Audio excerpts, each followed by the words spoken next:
Ito ang nag-iisang pagbabalita sa radyo na tunay na napapakinggan ng Pilipino sa buong bansa, sa buong mundo. Live mula sa RMN News Center Manila, ito ang KBB Golden Dove Best News Program. RMN News Nationwide. Headlines. Sa RMN News Nationwide ngayong umaga, pambansang kamao na si Manny Pacquiao mainit na sinalubong sa NAIA. Pacquiao nangakong magiging mas malakas at mabagsik sa pagbabalik sa lona. Anyway, talagang ganon ang buhay natin. Don't worry, we will rise again. Presyo ng Pinoy Tasty at Pandesal bababa. Kontrobersyal na RH Bill hahatulan na mamaya sa Kamara. Patay kay Bagyong Pablo, umakit na sa 740 ayon sa official count ng NDRRMC. Balitang negosyo, mga makinang pang-agraryo ibinigay sa mga magsasaka sa Kalinga. At iba yung dagat, Presidente Hugo Chavez muling isa sa ilalim sa operasyon. RMN News Nationwide. Haba naman ng pilang to. Kuya, ito ba yung pila para sa birth certificate? Dun sa Cubao!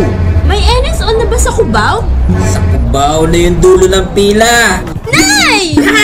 Dahil may e-commerce law, hindi na OA ang pagkuha ng birth certificate. One click na lang sa computer.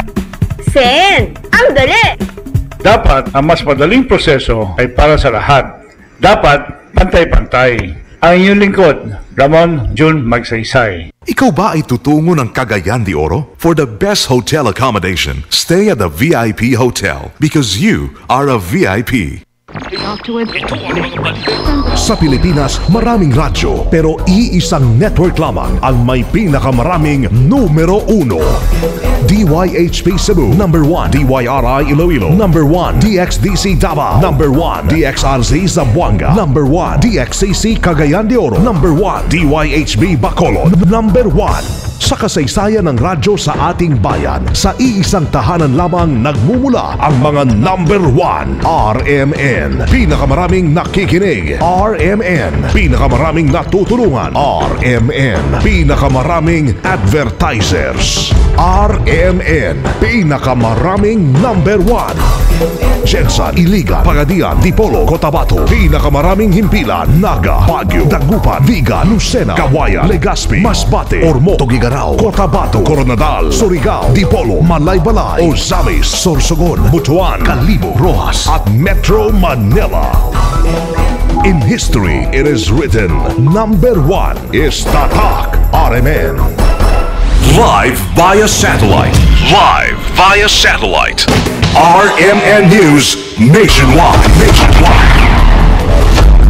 Buenos dias, Pilipinas! Umaga ho ng Miyerkules na ngayon, Disyembre 12, 2012.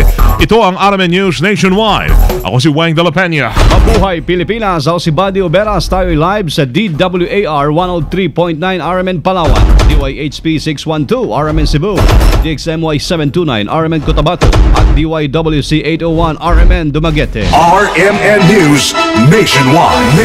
Dumating na ho sa bansa ang pambansang kamao na si Manny Pacquiao matapos ang rematch nila ng El Dinamita Juan Manuel Marquez sa Las Vegas, Nevada.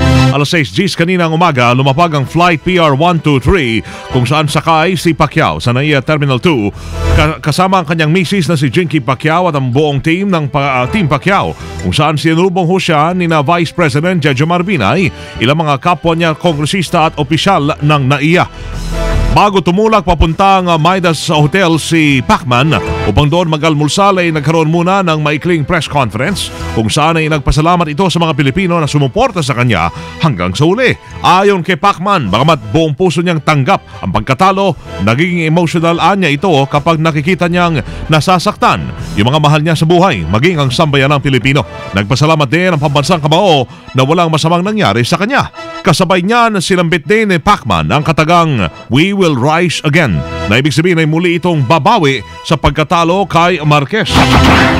Ganon talaga, kasama sa larangan ng boxing yon, kasama. Pag dumating yung panahon na ganito, sitwasyon, kailangan buong puso tanggapin. Kaya lang, minsan ko nagiging emotional ako, minsan napapayak ako dahil nakikita ko yung pamilya ko na nasasaktan at ayaw ko namang makita sila na nasasaktan sa mga ginagawa ko, o yung kababayang Pilipino ko na napanood ko sa balita na maraming umiyak, nasaktan sila. Ang gusto ko kasi mapasaya ko palagi, yan ang ano ko gusto kong mapasaya palagi ang mga kababayan natin, ang aking mga fans. Kaya nung nakita ko na nag-iyakan sila, doon din ako medyo nasaktan dahil siyempre ayaw ko namang mangyari yon. Anyway, talagang ganon ang buhay natin.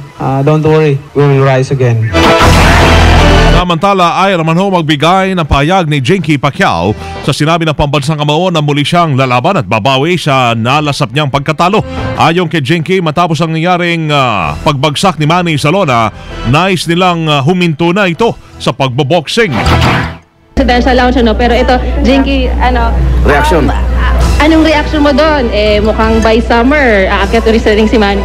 No comment nga ako Sige, no comment. Ito na ang pagkakataon mo. No comment nga ako. No comment? Yes, kasi nga, syempre, di ko alam kung anong lahat ng pamilya nasa isip niya na talagang lalaban pa siya. Pero May alas 3 ng hapon ay magkakaroon ng isang homecoming concert sa pinamagatang Pac-Man Forever a Hero Homecoming o A Hero's Homecoming.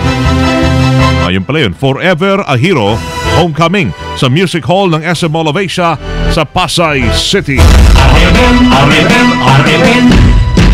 RMN Nationwide Report. Gani ay todo paghanda na po sa Heroes Welcome kay Congressman Manny Pacquiao. Kasama natin sa Balita Live si Rose Shoco, RMN General Santos. RMN Report. Hindi na makapaghintay ang mga taga Jansan at Sarangani sa pag-uwi ni Sarangani Congressman Manny Pacman Pacquiao dito sa Jansan. Ito'y matapos na pagdating nito kani-kanina lang sa Pilipinas. Katunayan, pinaghahandaan na ng mga opisyal ng lalawigan at Sarangani at ng lungsod ng General Santos ang nalalapit na pagbalik nito dito sa Jansan ngayong linggo. Sinabi pa ni Sarangani Provincial Governor Miguel Rini Dominguez na patuloy ngayon ang kanilang pakipagtulungan at pakipag-ugnayan sa lokal na pamalaan ng Jansan para maiayos ang inihahandang Heroes Welcome kay Pacman. Sa ngayon, pinakansila na ni Governor Dominguez ang lahat ng kanyang appointment upang paghandaan ang pagdating ng pambansang kamao kung saan inaasahan na mayroong kaunting sorpresa na ibigay sa kanya sa pagdating nito sa provincial capital ng Sarangani. Kagaya ng nakaugalian kasama ang mga opisyal ng Jansan na susundo kay Congressman Manny Pacquiao sa General Santos City Airport. Mariin namang pinagsigawan ng mga generals at sarangan na kahit talo sa laban si Pacman kay Marquez, sa kanilang puso na nanatiling ang pambansang kamao pa rin ang champion. Kasama mo sa DXMD RMN General Santos, Rose Tabosari Shoco, Tatak RMN. Sa iba pang balita, mga kasama, tiniyak po ng mga panadero na bababa ng piso ang presyo naman ng loaf bread. Maliban dyan ay 50 centimos naman ang ibabawa sa kada balot po ng pandesal. Ayon kay Luisito Chavez, ang presidente ng Philippine Society of Baking, ang nasabing rollback ay dahil po sa paggamit ng mga panadero ng harina na mas mababa daw ang presyo. Napatid na tatapyasan ng piso ang Pinoy Tasty na mabibili ngayon sa halagang 38.50. Samantala, hiling naman ng Creative Bakers Company sa MMDA na palawigin pa ang haba ng oras ng truck ban sa mga nagdi-deliver ng tinapay mula December 20 hanggang January 5, 2013. Ito nila para may iwasan ang pagkabalam ng delivery ng mga tinapay ngayong Pasko. Hatulan na ngayong araw naman ang kontrobersyal na Reproductive Health Bill. Nakatagda kasing isa lang ang RH Bill sa ikalawang pagbasa sa mababang kabulungan ng Kongreso. Ayon kay Iloilo Representative Janet Garin, isa sa mga nangungunang tagasulong ng panukala, kapag nanalo ang yes vote sa ikalawang pagbasa ngayong araw na ito ay isasalang naman ito sa ikatlo at huling pagbasa sa panukala sa Lunes, December 17. Pero sa pagtayaho ni Garin, 128 ang binilang nito na di umano'y siguradong botong makukuhang pabor sa RH, habang 105 naman ang tinatayang bilang ng mga mambabatas na boboto laban sa naturang panukala. Nasa 48 umano ang undecided na magsisilbing swing votes para matalo sa botohan ng mga pabor sa RH Bill. Kaugnay nito'y sinabi naman ni Yakap Party List Representative Carol Jane Lopez na nagpaabot na umano ng intensyon si Pambansang Kamao at Sarangani Representative Manny Pacquiao, isa sa mahigpit na tumututol sa RH Bill, na humabol sa gagawing botohan sa araw na ito. Antay at saka pro-RH Bill, kapwa kampante sa kanilang boto mamaya. Kasama natin sa balita si Conde Batak. RMN Report. Kampante si Albay Representative Edsel Lagman na mananaigang numero ng mga pro-RH Bill sa nakatakdang V-Day o botohan sa kontrobersyal na panukala. Ayon kay Lagman, tiyak na maipapasa sa ikalawang pagbasa sa botohan ang RH Bill ngayong araw, lalo na kung ang pagbabatayan ay ang viva voce at kahit ang nominal vote sa mga nakalipas na period of individual amendments kung saan nabasura ang mga amendments ng mga anti-RH Bill. Ngunit inaako din ang mga kontra sa panukalang pagkapanalo sa botohan kung saan kinukumpirma ni Cagayan de Oro Representative Rufus Rodriguez na mas lamang sila sa pagtutol na maipasa ang panukala. Batay umano sa kanyang pagtaya, aabot ng humigit kumulang sa 136 na mga mambabatas ang boboto kontra dito na sapat na para hindi umusad itong RH Bill. Bagamat nais ng mga kongresista na kontra sa RH Bill na magbotohan na, ay pipilit pa rin nilang maisulong ang amyenda na line by line at page by page sa RH Bill. Kasama mo mula sa Kamara para sa DZXL 558, Conde Batak, Tatak RMN.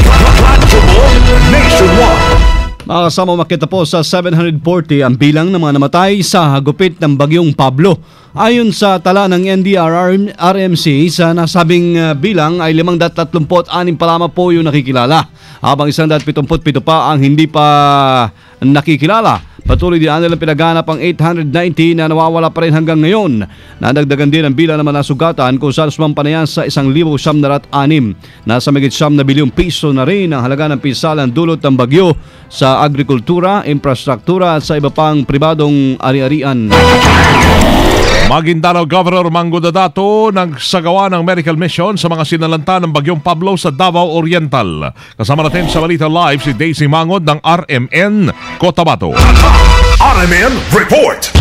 Nagpaabot ng tulong ang Maguindanao Provincial Government sa pangunguna ni Maguindanao Governor Esmael Toto Mango Dadato sa mga biktima ng bagyong Pablo sa Davao Oriental. Isinagawa ang medical mission sa bayan ng Katael kung saan namahagi ng 50 sako ng bigas, 1,800 bags ng used clothing, habang nagdala rin na ang medical team ng 20 bote ng tetanus toxoid vials. Sinabi ni Governor Mango Dadato na dumanas din ang kahirapan ng kanyang lalawigan sa pananalasa ng bagyong Pablo, ngunit mas malalaan niya ang nangyari sa Davao Oriental.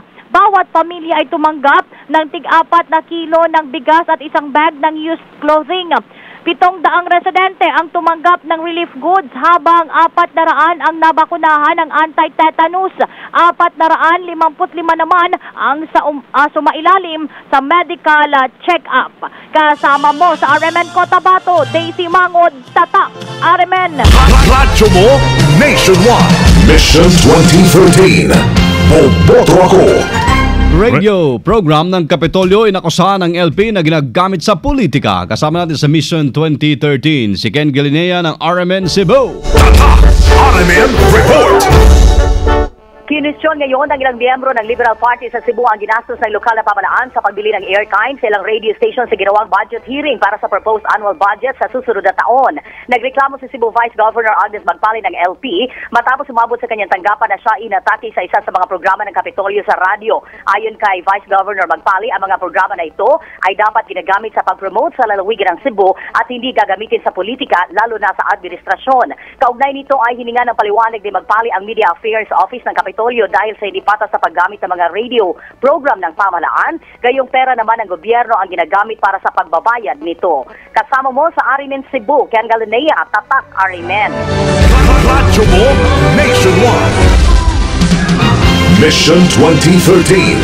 Boboto ako.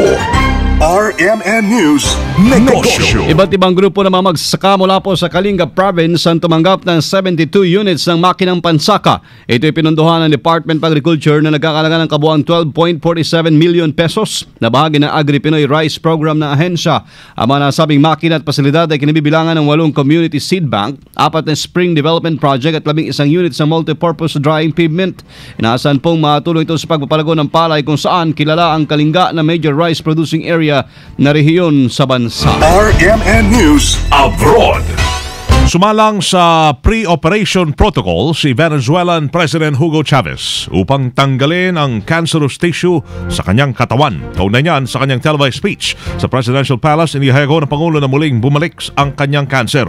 At sa oras na lumalaraw ang kanyang karamdaman, si Vice President Nicolas Maduro ang papalit sa kanyang pwesto.